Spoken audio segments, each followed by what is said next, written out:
Dad, what's wrong with the telly?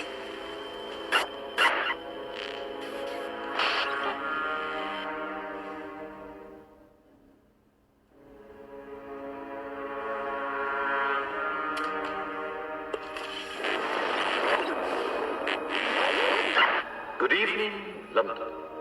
Allow me first to apologize for That's the emergency channel. I do, like many of you, appreciate the comforts of the everyday routine, the security of the familiar, the tranquility of repetition. Bloody hell. I enjoy them as much as any bloke. But in the spirit of commemoration, Who's that, Mum? whereby those important events of the past, usually associated with someone's death or the end of some awful bloody struggle, are celebrated with a nice holiday, I thought we could mark this November the 5th, a day that is sadly no longer remembered, by taking some time out of our daily lives to sit down and have a little chat. There are, of course, those who do not want us to speak. Just let me I think. suspect even now, orders are being shouted into telephones, and men with guns will soon be on their way. It's Chancellor Sutler. Damn it! Why?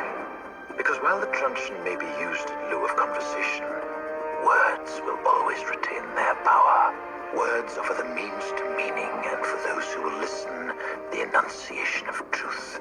And the truth is, there is something terribly wrong with this country, isn't there? You designed it, sir. You wanted it foolproof. You told me every television in London. Cruelty and injustice, intolerance and oppression.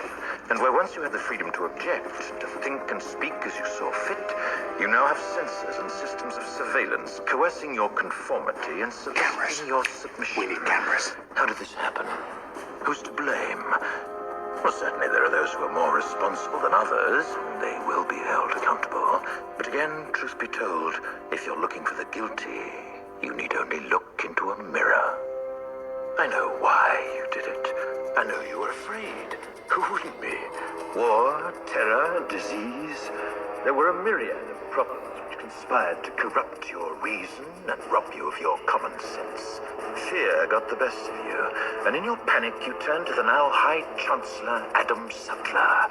He promised you order, he promised you peace, and all he demanded in return was your silent, obedient consent. Inspector, you're almost through. Last night, I sought to end that silence.